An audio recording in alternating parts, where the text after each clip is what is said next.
Assalamualaikum warahmatullahi wabarakatuh. Salam jumpa sahabat guru PAUD Dikmas dimanapun Anda berada.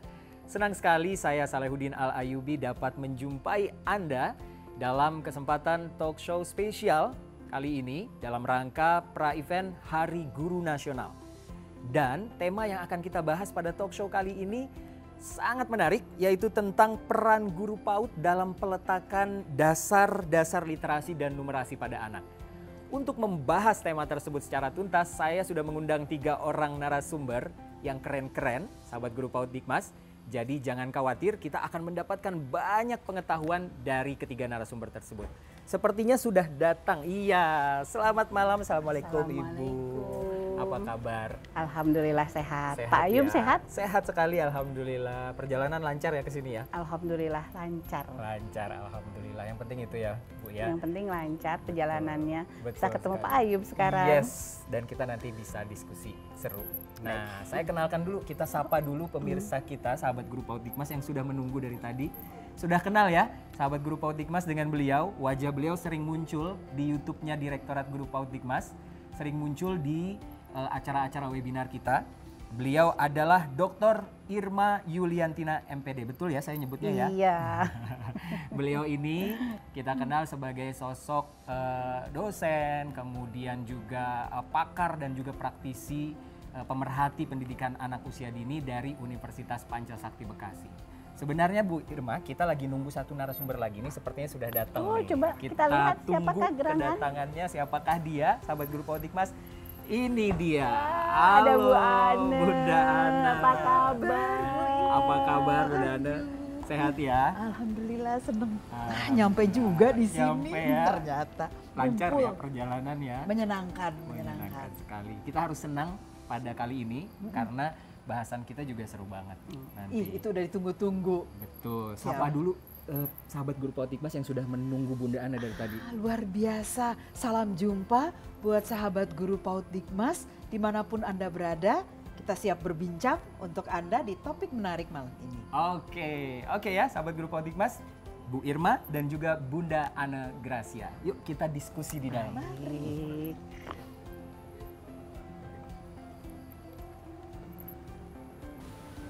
Baik, sahabat guru PAUD dan Dikmas, literasi dan numerasi merupakan salah satu capaian perkembangan yang termuat dalam standar tingkat pencapaian perkembangan anak. Dan ini diimplementasikan pada kurikulum merdeka yang tergambar dalam elemen capaian pembelajaran. Kurikulum berfokus pada materi esensial termasuk literasi dan numerasi. Nah, saya sekarang ingin bertanya terkait literasi dan numerasi ini kepada Bu Irma.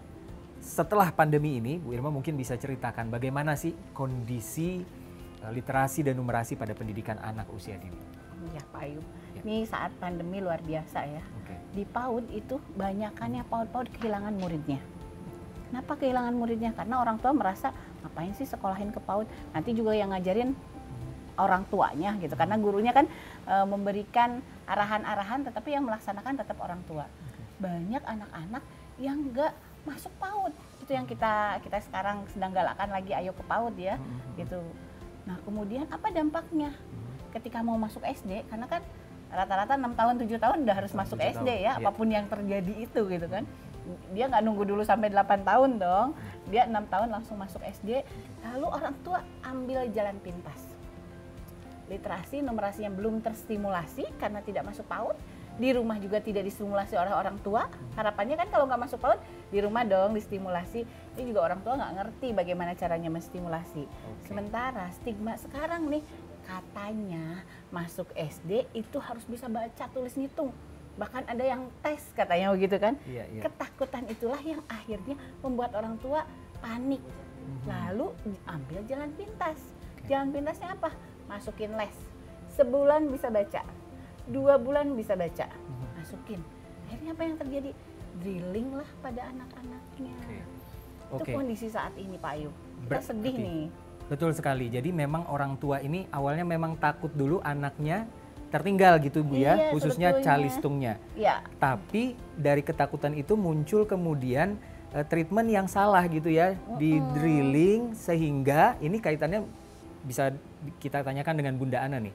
Karena drilling, akhirnya fase perkembangan otak anak seharusnya yang terjadi gitu, itu banyak yang dilewati begitu ya Bu? Jadi kalau drilling itu, Pak Ayub, anak-anak tuh bisa baca. Bisa nggak dengan sebulan, 2 bulan? Bisa sih baca, tetapi dia hanya bisa baca tanpa memahami maknanya. Tanpa memahami makna. Penelitian menyebutkan anak-anak kita sebagian ada yang learning property. Apa itu? Dia bisa baca, maknanya nggak ngerti. Oke. Itulah. Padahal justru makna yang dibaca itu yang penting ya Bu ya. Iya. Juga sekedar babi bu begitu ya. Iya. Oke, Sekarang tuh harus ada maknanya. Harus Ini ada mungkin Bu makna. Ana nih Pak Ayub Nah, yang bagiannya. sekarang kita coba cross check ke Bunda Ana. Gimana Bunda Ana menurut Bunda Ana? Iya, Pak Ayub, Bunda Irma dan sahabat guru PAUD. Ternyata perkembangan otak anak itu memang ada fase yang sangat penting. Kan disebutnya juga golden age ya. Oke. Di tengah perjalanan 0 sampai 4 tahun. Itu ada masa di mana mereka itu sedang membangun kerangka awalnya. Nah, kalau orang tua itu lupa. Nih, seperti kita nih, santai jalan nih ya sekarang. Coba Pak, kalau dengan anak-anak, sebetulnya ini di dekat kita nih ya, ada alat-alat yang mudah untuk membantu anak-anak mengenal tentang, bilanglah numerasi dulu ya. Numerasi ya. Orang tuanya tuh bisa bilang, nih kita jalan sambil ngitung ya tiangnya. 1, 2, dan selanjutnya.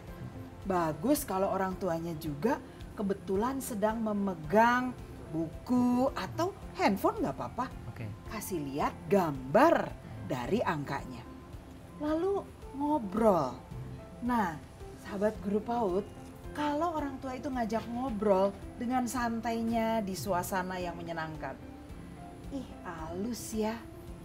Beda, kasar. Tuh, cobain ya. Anak sambil pegang-pegang, dia menambah kosakata. Nah, apa yang tadi disebut sebagai drilling ya, itu sebetulnya bagian repetisi pengulangan yang dibutuhkan untuk memori. Tapi caranya bukan dengan hafalan saja. Namun ada contoh, ada variasi, dan pengulangan repetitif itu akan membuat anak siap seolah-olah punya perpustakaan tuh di kepalanya. Literasinya nanti jalan. Baik, literasi dan numerasinya bisa berjalan Ya. seimbang gitu ya Bu ya. Jadi memang kehadiran orang tua dalam setiap kesempatan menggunakan apapun Betul. itu sangat dibutuhkan begitu ya. Betul sekali. Nah Bu Irma, Bunda Ana dan juga sahabat guru PAUD Dikmas, untuk lebih melihat bagaimana tadi apa yang kita diskusikan, ada tayangan berikut yang menarik untuk kita saksikan bersama. Silahkan disaksikan.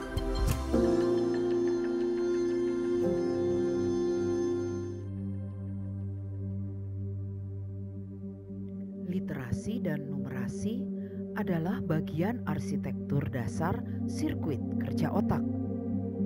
Pembangunan arsitektur akan didahului dengan fundamen yang solid.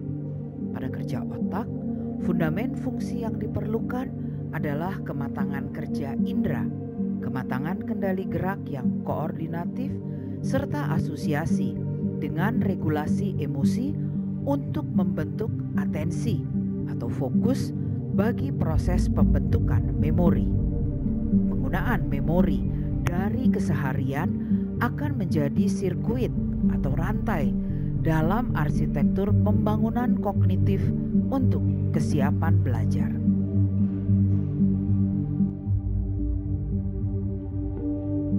Literasi dengan pengayaan kosakata yang didukung artikulasi yang jelas akan menjadi bagian utama komunikasi untuk pertukaran ide. Numerasi menambahkan penggunaan rasional pertukaran data untuk pengambilan keputusan. Kerapuhan pada fundamen perkembangan fungsi otak akan mengganggu kemampuan belajar anak.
memperhatikan kebutuhan anak untuk pengalaman keseharian yang akan menjadi penopang keterampilan literasi dan numerasi untuk arsitektur fungsi otak menuju HOTS, High Order Thinking Skill.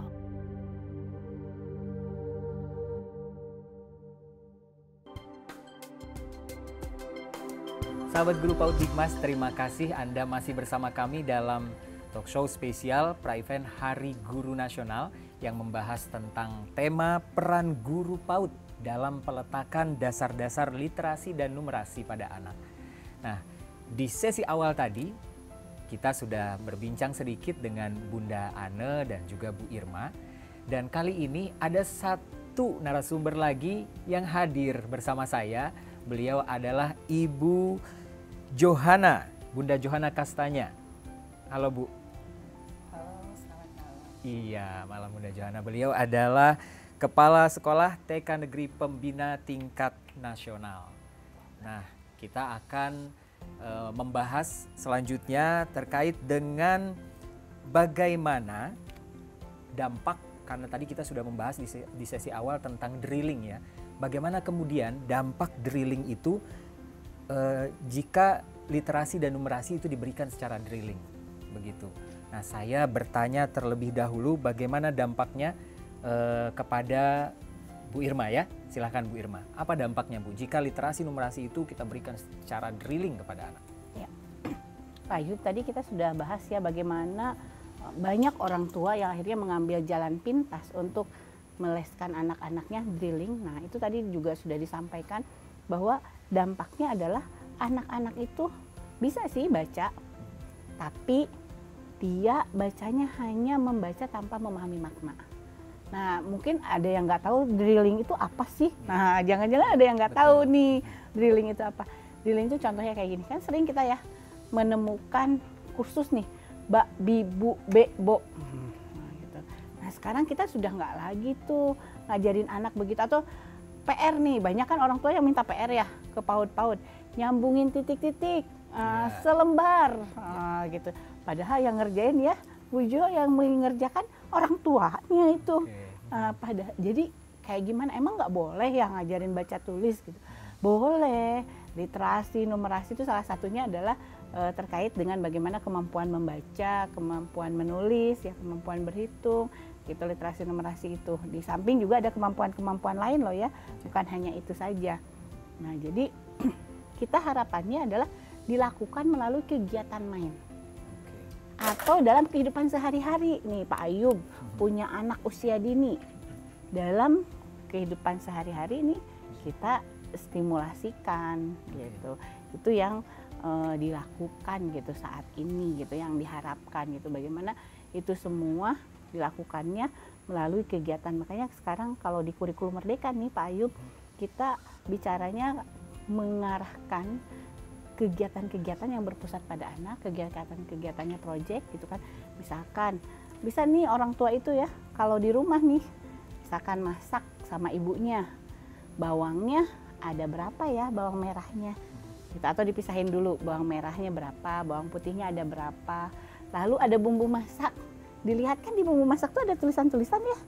Nah, itu dibaca bersama. Jadi bukan hanya sekedar bu bebo tanpa memahami maknanya. Jadi harapannya adalah, atau misalkan ketika ke minimarket atau ke warung lah ya, beli makanan misalkan atau beli susu, kan ada labelnya tuh.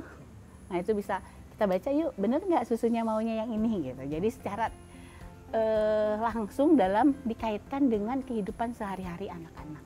Tanpa anak-anak sadari pun mereka sudah belajar, begitu intinya gitu ya Bu ya. Jangan sampai fokusnya hanya di kertas, di lembar kertas yang isinya di situ ada soal-soal, kemudian dia harus mengerjakan itu, begitu tadi ya. Oke, saya coba ke Bu Jo nih sebelum ke Bunda Ana. Ada nggak sih drilling seperti yang diceritakan oleh Bu Irma itu di sekolah? Jelas sama Pak Ayub. Jadi tidak dipungkiri bahwa untuk guru masih menggunakan lembar kerja, dan lembar kerja itu dikerjakan oleh anak-anak. Oke, baik. Nah, sekarang saya bertanya ke Bunda Ana. Bagaimana sebenarnya Bunda Ana fungsi kerja otak anak terkait drilling tersebut? Pak Ayub dan sahabat guru PAUD. Anda tahu bahwa kerja otak tadi disebutkan mengulang itu membentuk memori. Sampai di situ kedengarannya jadi oke ya. Tapi sebetulnya kita kenal yang disebut dengan tahapan bagi perkembangan kognitif. Kalau sahabat guru PAUD kenal tentang taksonomi Bloom, di sana ada tahapan yang disebut dengan kognitif tingkat 1, tingkat 2 pada dimensi pengetahuan faktual. Jadi apa yang dilihat, apa yang diterima oleh anak itu yang diserap ya. Di otak itu anak-anak akan meniru banyak hal. Tapi ya selesai sampai meniru. Terus saja membeo kalau bahasa awam orang bilangnya. Dikasih garis, diulang garis. Dikasih lengkung, diulang lengkung. Tapi semua itu tidak berkembang. Hanya remembering, hanya recall. Dan untuk masuk ke tahap pembelajaran berikutnya, itu akan menjadi persoalan yang sangat besar karena anak-anak belum siap proses berpikirnya menjadi lebih matang untuk kesiapan belajarnya. Jadi drilling yang mengulang tanpa mengajak anak berkomunikasi, tanpa memberikan kepada anak variasi informasi. Sama-sama dia tahu itu adalah gelas. Nanti ada teksnya ya, tadi Bu Irma bilang ya, dikasih ada huruf-huruf yang merupakan gambar. Pada fungsi kerja otak, mau itu alfabet, mau itu numerik, semua diterimanya sebagai gambar di tahap awal. Kemudian gambar itu harus mengait dengan bunyi. Maka bagi sensori visual dan sensori auditori, awalnya mengingat, lama-lama mereka akan maju ke tahapan berikutnya yang mengaitkan dengan pengalaman. Itu pemaknaan. Jadi tadi disampaikan Bu Irma bahwa pemaknaan dibutuhkan, pemaknaan hanya hadir lewat habituasi, pengalaman, pembiasaan. Jadi keseharian orang tua dengan anak jangan diem-dieman ya. Harus ada interaksi. Anak perlu ditemani. Teknologi bukan musuh, tapi jangan dilepas sendiri. Karena anak pada fase itu masih hanya menyerap. Kita perlu waktu untuk mereka. Nah, kalau tadi yang dijelaskan Bunda Ana adalah low order thinking skill gitu ya, LOTS ya. Sekarang untuk high order thinking skillnya seperti apa, Bu? Ya, tadi kan C1, C2 masih masuk low ya. Orang kenalnya dengan sebutan istilah LOTS. Guru PAUD pasti masih ingat itu ya. Nah, kata Pak Ayub, hot sekarang ya. Dan untuk mencapai HOTS, anak-anak perlu diajak mulai berdialog. Kalau mereka sudah berada di usia 4 tahun, 5 tahun, seharusnya mereka juga sudah mulai mengenal sebab dan akibat. Mereka mulai tahu kalau dia mengambil sesuatu, memakannya, memorinya keluar, dan pada kesempatan lain, waktu dia mau mengambil, orang tuanya bertanya, itu bisa, kamu oke makan misalnya cabai ya Pak Ayub. Dan mereka memanggil memori itu mengasosiasikan. Maka di tahap asosiasi tersebut di otak, wah kalau kita mungkin malam tahun baruan atau lebaran ya, itu lihat petasan, jika otak kita direkam dengan alat-alat khusus pada fase itu, wah otak anak tuh sudah lagi meriah sekali. Karena memori dari yang dilihat, dari yang didengar, lalu apa yang diceritakan, semua itu tiba-tiba sudah lagi tersambung-sambung dengan meriahnya. Itu HOTS. Jadi kalau hanya tanya jawab, inget-inget aja, wah itu sedikit sekali kerja otak yang terjadi. Iya kan ya Bu Irma ya? Ya, kita harus memaksimalkan fungsi kerja otak. Jadi gimana ya Bu Ana? Tadi kalau hanya repeat saja, dia hanya mengingat saja ya. Padahal kita kaitkan nih Pak Ayub dengan bagaimana tuntutan abad 21. Ada kompetensi abad 21. Kita kan juga sekarang balik lagi ya, ketika kita guru nih perencanaan pembelajaran kurikulum kan itu juga untuk memenuhi tuntutan abad 21. ada proses tadi, nggak hanya anak mengingat, bahkan anak sekarang diminta untuk berpikir kritis kan, kreatif. Dia harus berkolaborasi, komunikasi. Ini kemampuan literasi itu bukan hanya sekedar baca tulis loh. Dia harus mampu bagaimana dia memahami ya, memahami itu banyak hal ya, memahami loh, bukan hanya sekedar mengingat. Yes. Mengingat dengan memahami berbeda ya Bu Andi. Satu langkahan tuh, dan langkahnya gede lagi tuh ya Bu ya. Itu, jadi memahami, tadi kan disampaikan, kalau dia di drilling, dia nggak memahami. Tetapi ketika kita ajak melalui kegiatan main, gitu, itu anak-anak memahami. Misalkan, Irma adalah namaku. Anak-anak memahami kalau Irma itu ada I, ada R, ada M, ada A. Dan Irma adalah namaku. Itu memahami, anak-anak memahami. Misalkan tahap untuk ya 4 tahun ya, dia sudah mulai mengenal nama-namanya. Atau nama-nama yang ada di lingkungan sekitarnya. Dan nama dipakai untuk memanggil. Tuh kan jadi bukan sekedar mengingat ya, tapi nama dipakai untuk menyapa. Nama juga dipakai untuk menandai. Nah, semua itu dibutuhkan oleh anak-anak. Kalau dia cuma menghafalkan hurufnya, bentuknya saja, nggak nyampe ke sana. Dan sekarang nih yang penting lagi, bagaimana kemampuan kolaborasi. Ya, kolaborasinya. Jadi bukan semua anak ya Bu Jo dibagikan lembar satu-satu, lalu ngerjain masing-masing udah beres. Ngerjain apa? Ya sesuai dengan perintah guru. Di mana kreatifnya, di mana anak-anak berpikir kritisnya, bagaimana anak-anak terbangun kolaborasinya. Padahal kita harapkan nih dalam kegiatan-kegiatan yang disiapkan oleh guru melalui perencanaan pembelajaran, kita harapannya guru menyiapkan kegiatan main dengan menggunakan alat dan bahan lingkungan sekitar loh ya Bu Jo. Jadi nggak ada alasan nggak punya APE, nggak ada alasan begitu. Gunakan alat dan bahan lingkungan sekitar. Lalu misalkan mereka membentuk, misalkan apa nih, kalau Bu Jo itu di Jakarta misalkan bikin Monas yuk, itu bisa berkelompok, kolaborasinya terbangun gitu. Jadi literasi itu gak hanya baca tulis saja ya, tapi bagaimana dia memahami. Nanti hotnya akan terbangun nantinya gitu. Mulai meskipun dari anak usia dini ya, anak-anak tuh bisa mulai didorong untuk kegiatan berkelompok gitu. Mereka kegiatan berkelompok, bagaimana mereka misalkan tadi ya bikin Monas. Misalkan Monas dari apa nih? Punyanya dus-dus bekas misalkan. Dus-dus bekas, punyanya botol-botol. Nah, anak-anak itu bisa tuh membangun dari dus-dus bekas, dari botol-botol yang ada. Udah gitu kita kasih nama yuk, Monas. Ketemu tuh ya.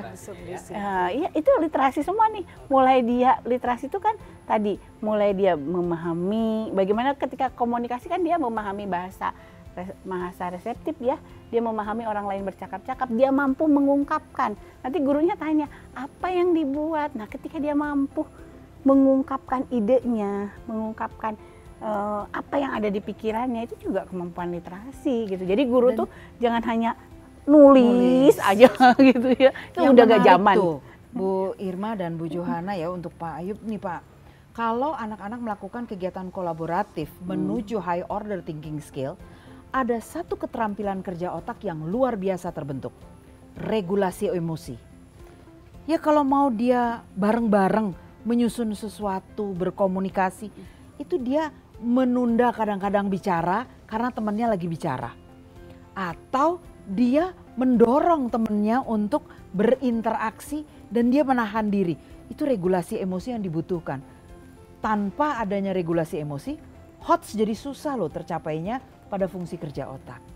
Jadi memang akan menarik ya untuk mengembangkan literasi, jadi diawali dengan komunikasi dulu Pak. Nah sahabat guru PAUD Digmas, menarik sekali diskusi kita di sesi ini. Jangan kemana-mana dulu, karena setelah sesi ini, setelah tayangan berikut ini, kita akan membahas bagaimana kendala-kendala yang sering terjadi di lapangan. Jangan kemana-mana.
Terima kasih sahabat guru PAUD Dikmas, Anda masih bersama kami dalam talkshow spesial pra-event Hari Guru Nasional, masih dalam bahasan tentang peran guru PAUD dalam membangun pondasi literasi dan numerasi untuk anak usia dini.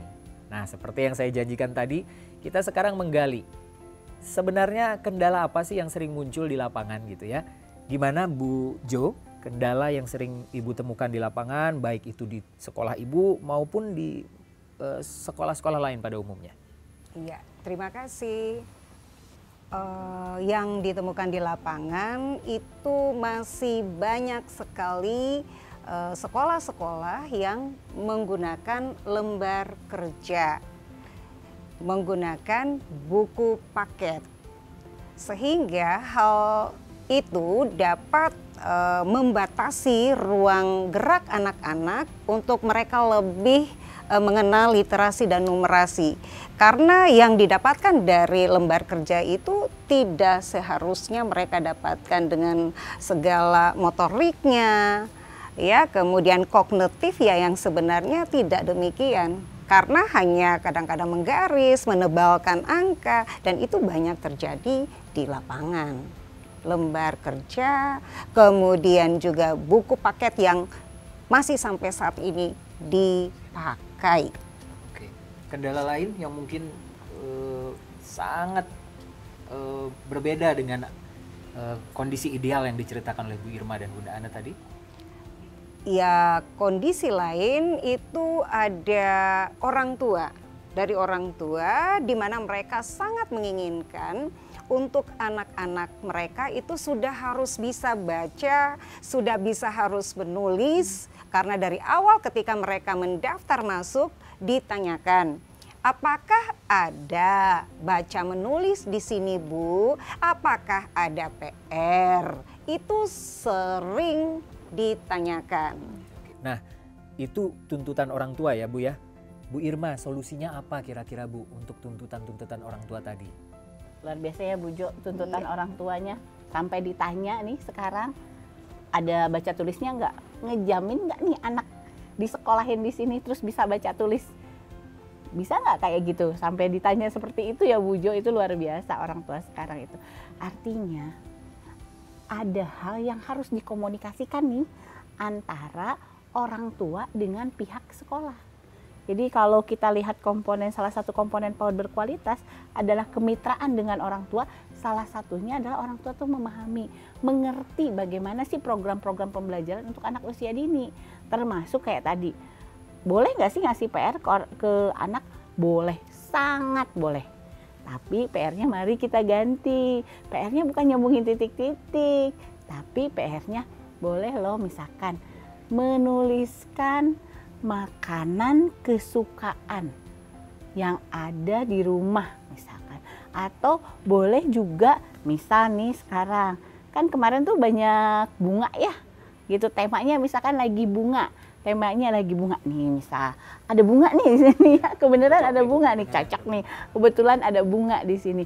Jadi anak-anak juga bisa gambar dulu bunganya, lalu kasih nama bunganya apa ya. Jadi kalau ditanya boleh nggak Per? Sangat boleh. Lalu sekarang boleh nggak ngajarin baca tulis gitu? Boleh banget. Karena di seluruh lingkungan kita itu baca tulis ngitung sebenarnya semuanya. Gitu. Sekarang kalau anak-anak lagi main, nah bagaimana dukungan gurunya? Gurunya bisa tanya nih, misalkan ya, ini cooking nih, atau misalkan lagi makan bersama nih, karena ada makanan nih di depan saya. Saya tunjukkan saja ya makanannya. Jadi misalkan di sini kita bisa lihat nih, kalau ada makanan di piring, kita hitung yuk berapa banyak makanannya. Bentuknya dilihat. Sama apa beda ya bentuknya gitu, bentuknya apa aja gitu. Atau anak-anak bahkan bisa tuh nanti misalkan temanya makanan, membentuk makanan dari tanah liat atau dari Play-Doh, atau boleh lo melukis makanan kesukaan misal, atau membuat buku tentang makanan. Nah ketika kegiatan-kegiatan seperti itu juga literasi dan numerasi itu terstimulasi. Nah, hal ini yang perlu kita komunikasikan nih kepada orang tua. Bahkan kita harapannya nih orang tua juga di rumah itu ikut bantu menstimulasi. Misal, nih ya, ada ini tempat minum ya, tempat minum, ada tulisannya. Ini kan biasanya bekal anak itu ya, tempat-tempatnya itu lucu-lucu ya. Dan ada kadang-kadang ada gambarnya, ada tulisannya, itu juga bisa lihat ini tulisannya apa ya, atau di baju anak nih kadang-kadang kan suka ada tulisannya apa sih gitu, itu juga bisa dikenalkan. Artinya kita justru mengajak orang tua untuk mengenalkan nih kepada anak di rumahnya. Bahkan kita ingin harapannya di rumah juga harus ada lingkungan yang kaya akan literasi. Artinya daripada jajan ya orang tuanya, mending beli buku. Kalau bisa nih tiap minggu ada program orang tua membacakan cerita kepada anak. Nanti anak-anak diminta untuk membacakan cerita ke teman-temannya gitu kan. Jadi boleh nggak ya dibacain? Boleh, sangat boleh. Dan itu perlu kerjasama. Lalu orang tua juga dikasih tahu oleh kita. Tadi kan diminta ya, tiap hari nulis nggak? Nulis Bu, tiap hari menulis. Dipastikan tiap hari menulis. Gimana caranya? Setelah anak-anak berkegiatan, dia menceritakan dulu ke gurunya. Tadi ya Bu Ane, komunikasi itu sangat penting. Ya. Jadi dia dirangsang, diajak berpikir, menceritakan apa yang dibuatnya.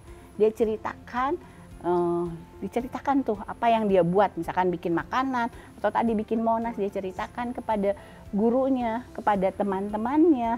Lalu setelah diceritakan dikasih nama yuk. Nah, jadi kita ngasih tahu juga ke orang tua. Kalau orang tua tuntutannya tiap hari menulis, apakah itu sudah dilakukan? Sudah kan? Gitu. Apakah tiap hari anak-anak juga berhitung gitu kan? Tuntutannya gitu ya. Berhitung sudah juga dilakukan gitu kan, bahkan dengan benda-benda real yang ada di lingkungan sekitarnya. Dan ini perlu kita komunikasikan di awal tahun ajaran. Jadi udah paham tuh orang tua apa program sekolah. Di antara program sekolah dengan keinginan orang tua tuh ngeklik, nyambung, tetapi dengan cara yang benar. Bu Irma, apa yang Bu Irma jelaskan tadi kan sebenarnya ada kaitannya dengan standar tingkat pencapaian perkembangan anak ya. Pertanyaan saya, apa sebenarnya yang diharapkan dari STPPA itu tadi? Oke, kalau di guru PAUD pasti sudah paham ya. Kita semua memiliki standar nih.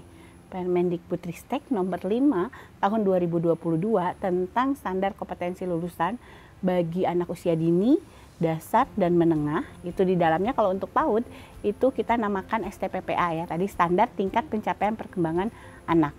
Nah, di dalam standar tingkat pencapaian perkembangan anak ada kemampuan literasi yang diharapkan dan ada kemampuan numerasi yang diharapkan. Jadi STPPA itu adalah profil anak di akhir layanan. Jadi nanti kalau keluar PAUD tuh anak itu yang literasinya apa sih? Dia mampu berkomunikasi. Jadi literasi itu berkomunikasi itu bagian dari literasi. Dia mampu membaca pesan visual. Bukan membaca secara langsung loh, membaca pesan visual. Jadi kalau tadi kata Bu Ane, gambar itu pesan visual loh. Gitu. Jadi kalau misalkan anak-anak nih dibawain susu, Ayub suka bawain susu nggak nih buat anaknya pulang nih misalkan, atau apalah es krim atau apa ya biasanya. Yang dia minta kita bawain, tapi beda. Anak-anaknya meskipun nggak bisa baca, tahu nggak itu beda? Tahu ya kalau itu beda. Kenapa? Karena dia bacanya gambar. Jadi pesan visual. Jadi pesan visual tuh nggak harus selalu dengan tulisan-tulisan. Bahkan tadi Bu Ana katakan bisa loh pakai handphone. Di handphone tuh ya. Pesan visual dengan media digital, apa yang ada gitu. Jadi handphone tuh bukan hanya untuk ibunya nonton drakor saja ya gitu kan. Tetapi ya Bu Anda kan kadang anak ibu-ibu muda itu ya drakor gitu. Tapi bagaimana ke anak-anak, yuk kita WA ayah gitu kan. Bisa tuh, ayah sudah makan ya. Nah boleh nggak pakai HP? Boleh ya, itu kan juga ngenalin keaksaraan gitu. Jadi dengan beragam media. Bukan kita di kampung, nggak punya HP Android, jangan kalah. Bisa loh menulis di atas pasir, pakai ranting. Nggak punya pasir, di kebun adanya di atas tanah. Boleh nggak? Boleh. Ya Bu Ane ya. Jadi kita menggunakan di batu, nyusun pakai batu ya Bu Ane ya. Jadi tepung juga bisa. Gitu kalau sambil masak ya. Yang penting bersih dulu, cuci tangannya. Ada beras, di atas beras gitu sebelum dicuci kita nulis nama yuk. Ya, jadi dengan beragam media. Jadi menulis. Jadi dia tadi pesan visual dengan beragam media, kemampuan kolaborasi juga dituntut gitu. Jadi sebetulnya ya kita harapannya juga bagaimana anak-anak memahami bahasa orang lain gitu kan ketika bercakap-cakap. Kan kita harapannya anak-anak nanti mampu berkomunikasi ya. Nyambung, berkolaborasi dan itu terkait dengan kehidupannya sehari-hari.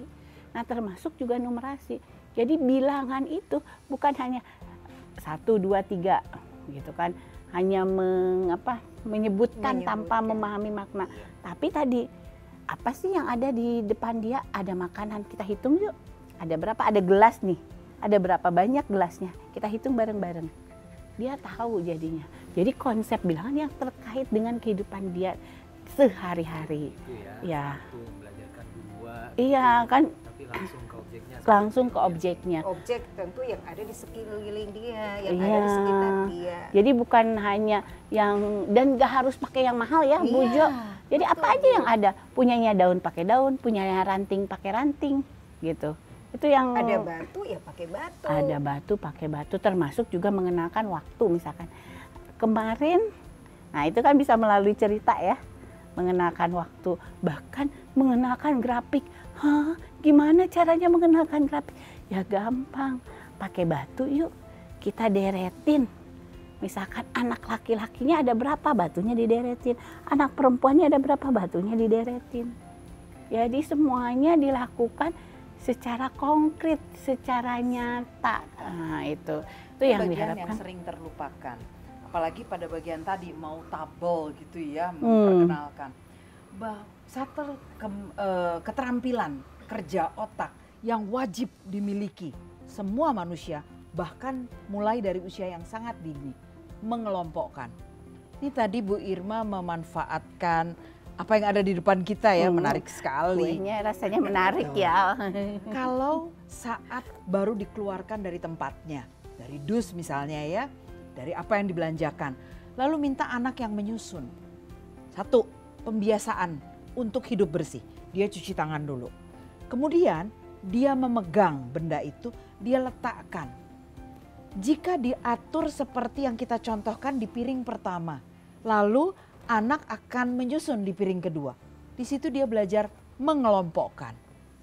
Kalau dia sudah belajar mengelompokkan, maka sinaps atau fungsi kerja otak, koneksi di dalam otaknya dia ini sudah akan bekerja antara otak kiri sama otak kanan.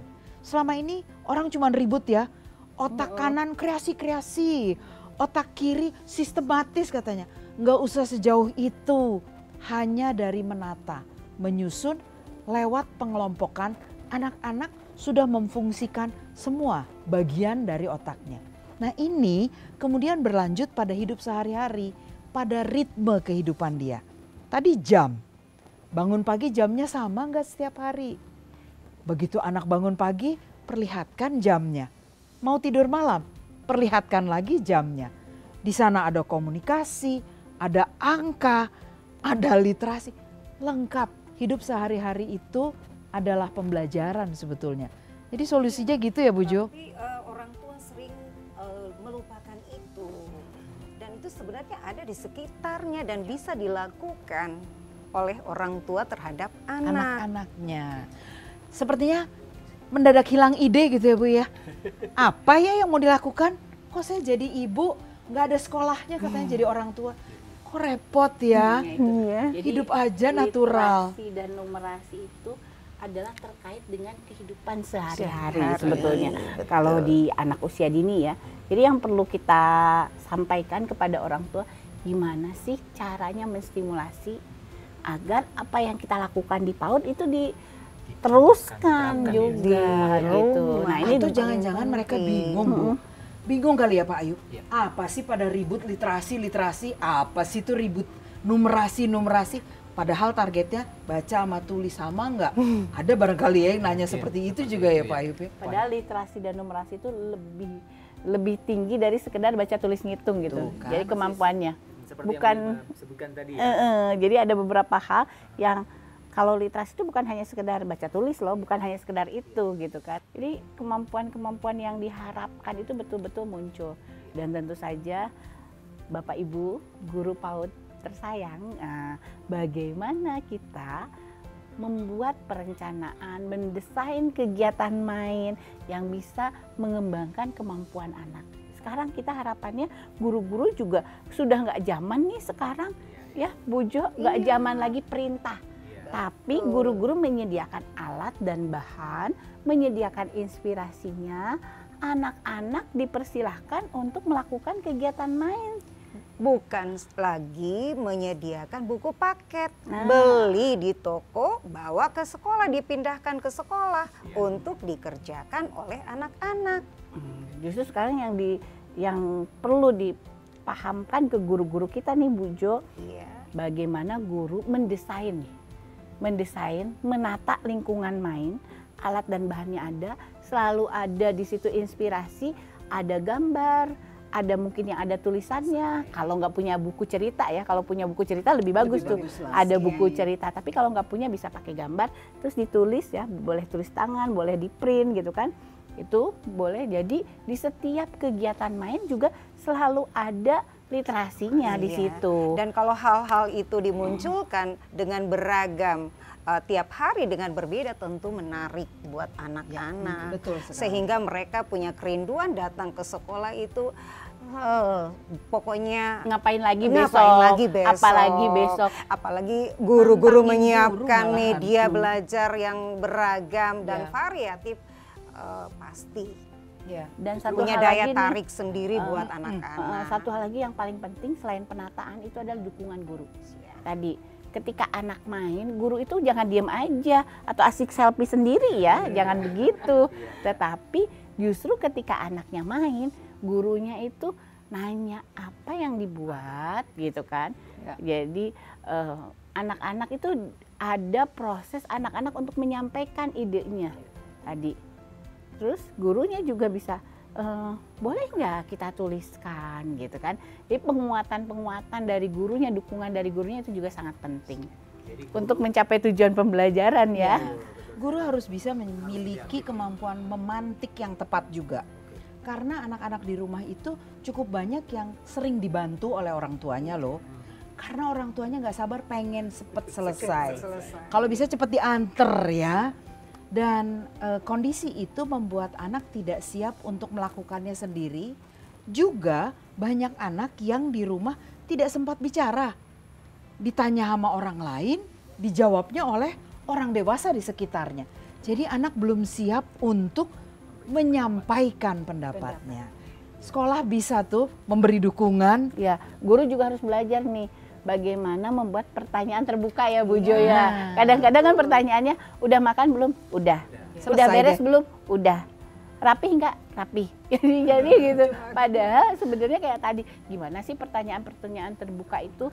Nah, kadang-kadang nih guru juga perlu memberikan inspirasi itu kepada orang tua. Jadi balik lagi ya, parenting itu penting ya, komunikasi dengan orang tua itu penting banget Bu Jo. Itu penting banget Ibu. Jadi menarik ya. Menarik.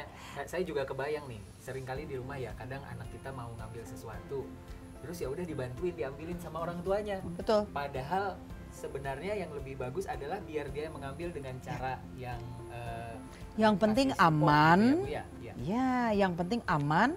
Kita pastikan bahwa tidak membahayakan dia dan juga tidak membahayakan lingkungan sekitarnya. Itu yang utama. Selebihnya biarkan dia bereksplorasi. Nah, tadi Bu Irma, Bunda Ane itu sudah menjelaskan banyak hal, contoh-contoh tadi, sangat praktis gitu ya. Sekarang saya tanya ke Bu Jo, apakah ada contoh-contoh praktik baik seperti yang sudah dijelaskan Bunda Ane dan Bu Irma tadi yang dilakukan di sekolah Ibu?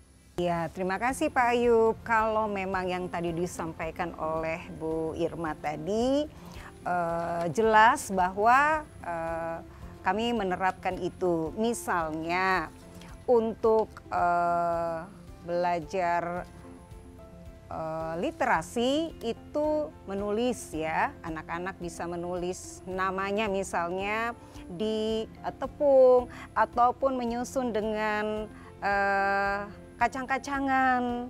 Itu juga yang saya lihat atau yang saya amati juga adalah dengan plastisin. Mereka membentuk terkait dengan tema dengan plastisin, bahkan dengan daun, ranting-ranting, karena memang ada di sekitar sekolah, itu sering dimanfaatkan. Dan kolaborasi dengan orang tua, sehingga media-media yang ada di rumah dalam bentuk apapun, itu bisa dibawa ke sekolah yang tidak dimiliki oleh sekolah, gitu ya. Contohnya misalkan daun-daun, itu juga bisa dibawa ke sekolah, dan juga terkait dengan bisa untuk orang tua juga ada benda-benda stik, es krim, itu juga bisa dibentuk untuk huruf dan sebagainya, angka-angka juga, sehingga banyak sekali media-media yang tadi sudah disebutkan oleh Bu Irma dan Bunda Ane, itu memang benar-benar sudah dilaksanakan, diterapkan di sekolah kami. Awalnya kami juga sudah menerapkan itu, kalau orang tua dikasih tahu lebih awal lebih baik. Kenapa? Supaya mereka paham ketika apa yang dilaksanakan di sekolah harus dong dilaksanakan juga di rumah, supaya ada kesinambungan. Seperti itu, Pak Ayu. Nah, sahabat guru PAUD Digmas, Bu Jo bilang harus ada keterlibatan orang tua. Nah, sebenarnya bagaimana sih kita bisa mengoptimalisasikan keterlibatan orang tua di dalam pembelajaran di sekolah? Jangan kemana-mana, kita akan bahas setelah tayangan berikut ini. 5 tahun pertama adalah masa emas pertumbuhan dan perkembangan seorang anak, di mana ia mulai mengenali panca indera dan menyerap begitu banyak hal di sekitarnya. Dalam masa ini, peranan orang tua sangatlah penting, dan terutama untuk pengasuhan, gizi, dan perawatan kesehatannya. Dokter, perawat, bidan, tenaga kesehatan berperan sebagai pendamping keluarga yang sigap untuk ikut terjun langsung ke tengah-tengah masyarakat, bahkan menjadi tangan kanan dan pendukung handal dalam satuan pendidikan.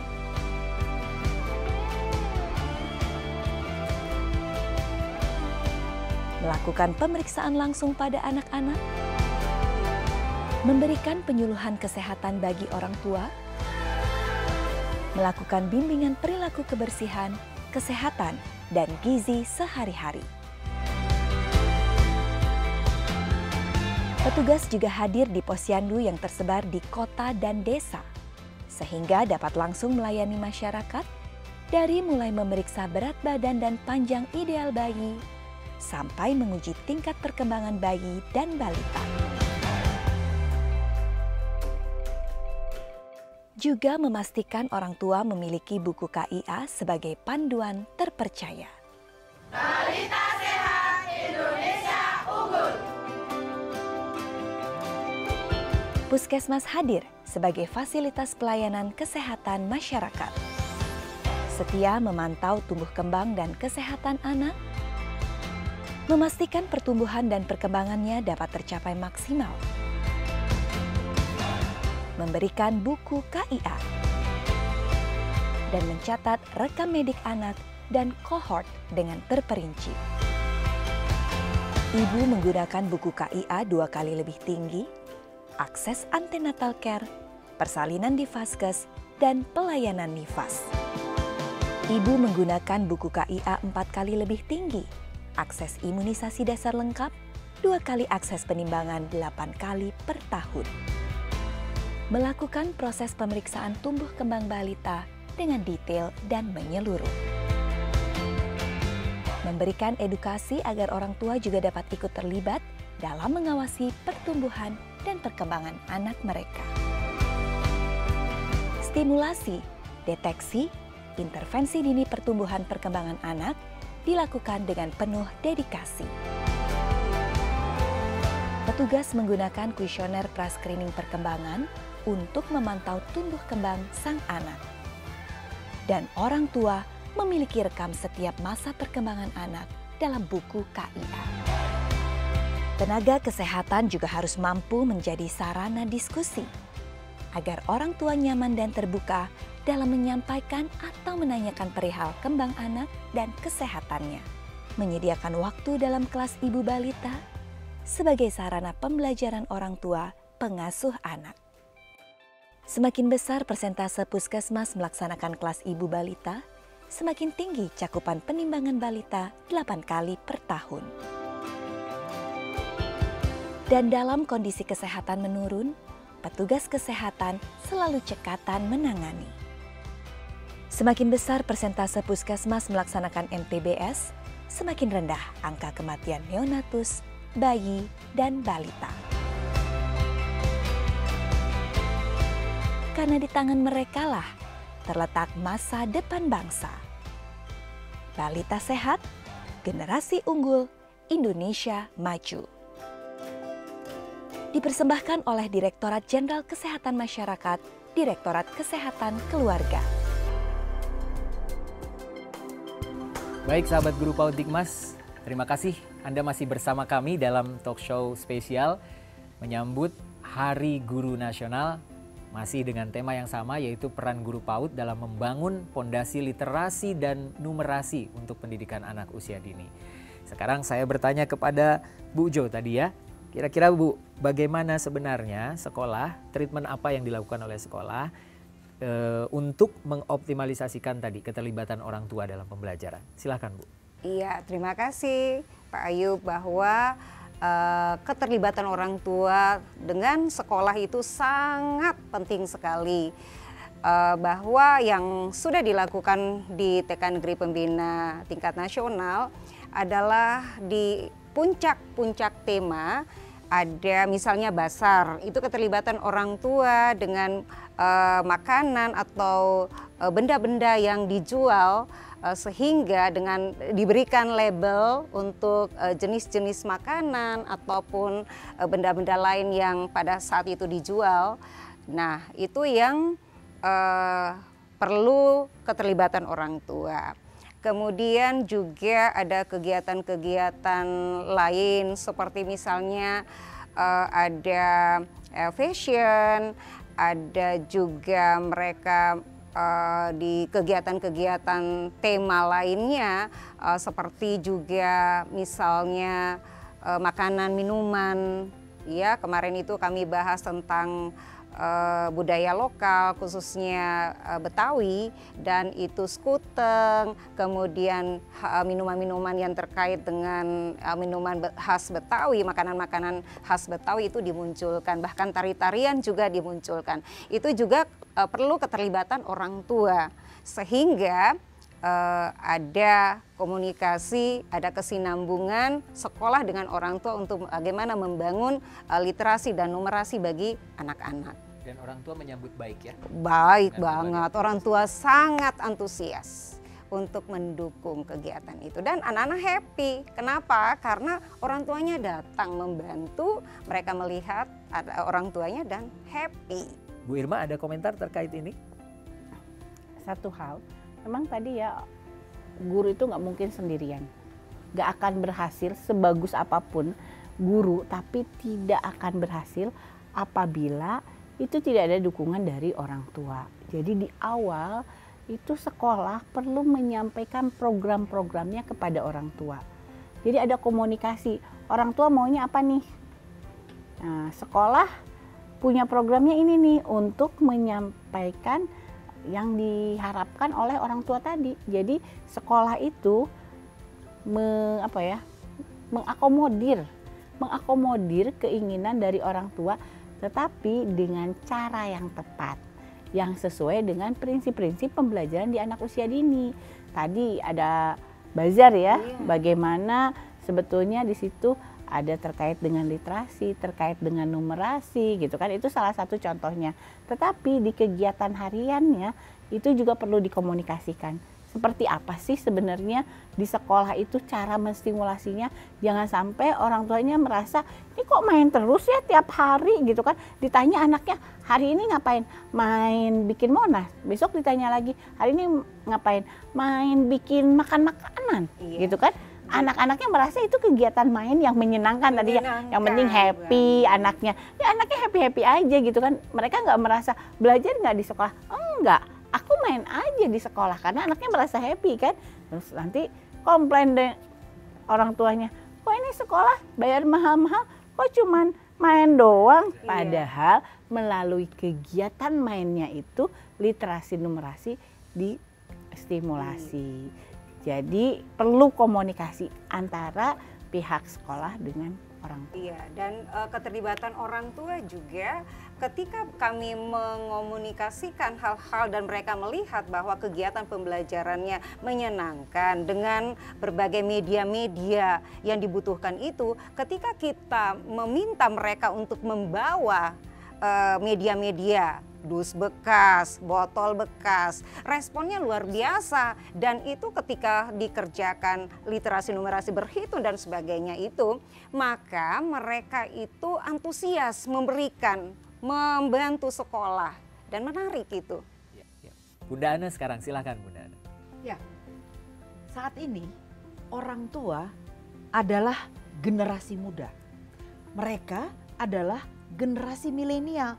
Dan generasi milenial ini punya gaya yang beda banget dengan generasi-generasi sebelumnya.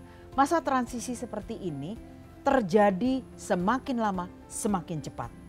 Bukan perlu periode puluhan tahun untuk melakukan perubahan. Bahkan hanya 2-3 tahun handphone udah pada ganti kan. Jadi dengan evolusi yang terjadi dengan era teknologi, ternyata pola pengasuhan juga mengalami perubahan bermakna. Orang-orang sekarang gaya anak muda, dia akan mencari informasinya lewat internet. Dia akan mencari informasinya kata ahli dari berbagai negara yang berbeda-beda. Beda agama, beda ras, beda budaya, beda dalam banyak hal, bahkan beda iklim. Tapi semua itu akan tercampur aduk. Pasangan-pasangan yang ada sekarang juga adalah pasangan yang besar kemungkinan berkenalan lewat teknologi media sosial. Nah, semua itu menjadi orang tua yang hadir sekarang di depan sahabat guru PAUD. Maka jangan lupa, mereka adalah orang-orang yang butuh informasi. Mari guru PAUD, senior, junior, mereka yang sudah mengenyam banyak pengalaman ataupun yang belajar dari teknologi terbarukan. Kita berkolaborasi antara orang tua dengan guru, dengan para pendidik dimanapun berada untuk membantu anak-anak melewati fase yang wajib dia lalui, jangan banyak dibantu. Pesan intinya adalah bagaimana kemudian orang tua bisa benar-benar dilibatkan dalam pembelajaran di sekolah. Nah, waktu kita sudah hampir habis, hampir di penghujung acara. Tapi sebelum itu saya ingin menanyakan pesan-pesan kunci yang disampaikan oleh para narasumber kita ini. Saya mulai dari Bu Jo, silakan Bu Jo. Iya, menjadi pesan untuk khususnya untuk orang tua dan guru-guru perlu sekali membangun kerjasama. Untuk siapa? Untuk anak-anak. Kalau bukan kita, siapa lagi? Jadi mari kita bangun kerjasama untuk membangun literasi numerasi buat anak-anak kita, sehingga apapun yang seharusnya mereka dapatkan di taman kanak-kanak itu sudah harus mereka dapatkan dengan cara yang sesuai dengan aturan-aturan yang berlaku. Bu Irma, silahkan pesan kuncinya. Jadi tadi disampaikan ya, literasi numerasi tidak, ini tidak ya diajarkan melalui drilling, tetapi melalui kegiatan main yang bermakna, yang anak-anak diberikan kesempatan untuk melakukan eksplorasi, kreativitas sesuai dengan ide dan minatnya masing-masing. Jadi Ibu bapak guru PAUD Dikmas, sekarang buatlah kegiatan-kegiatan yang menarik yang berpusat pada anak menggunakan alat dan bahan sekitar untuk menstimulasi baik literasi maupun numerasi. Oke, Bunda Ana? Akan menarik jika kita menyadari bahwa literasi dan numerasi ternyata adalah arsitektur pembangunan fungsi otak untuk menjadi manusia yang berkarakter, bernalar kritis, dan beriman serta bertakwa. Dan jangan lupa, keterampilan literasi dan numerasi pada fungsi kerja otak tidak akan hadir tanpa dukungan dari masing-masing fungsi penyangga yang harus ada di setiap fase kehidupan. Itu bukan pekerjaan instan begitu saja, namun harus dibangun dari pembiasaan serta kemampuan satu demi satu yang melibatkan setiap indera anak mencapai ketangguhan regulasi emosi sehingga anak akhirnya mampu berinteraksi dan berkomunikasi. Itu fungsi otak dengan keterampilan yang optimal. Baik sahabat guru PAUD Dikmas, luar biasa pesan kunci yang tadi sudah disampaikan oleh narasumber kita. Saya mencatat beberapa hal. Yang pertama adalah bahwa kegiatan main yang bermakna dan berpusat pada anak itu sangat penting. Jadi tidak hanya dengan drilling semata. Kemudian yang kedua, literasi dan numerasi ini menjadi arsitektur untuk membangun fungsi kerja otak anak. Dan yang ketiga, yang paling penting adalah adanya dukungan dari berbagai pihak untuk mewujudkan hal tersebut. Siapa saja? Guru PAUD Dikmas, kemudian juga maksud kami guru PAUD, kemudian orang tua dan masyarakat pada umumnya. Baik, itulah yang bisa kami sampaikan dalam talk show spesial event Hari Guru Nasional ini. Saya Salehuddin Al-Ayubi beserta kru yang bertugas mohon undur diri. Terima kasih atas perhatian Anda. Wassalamualaikum warahmatullahi wabarakatuh.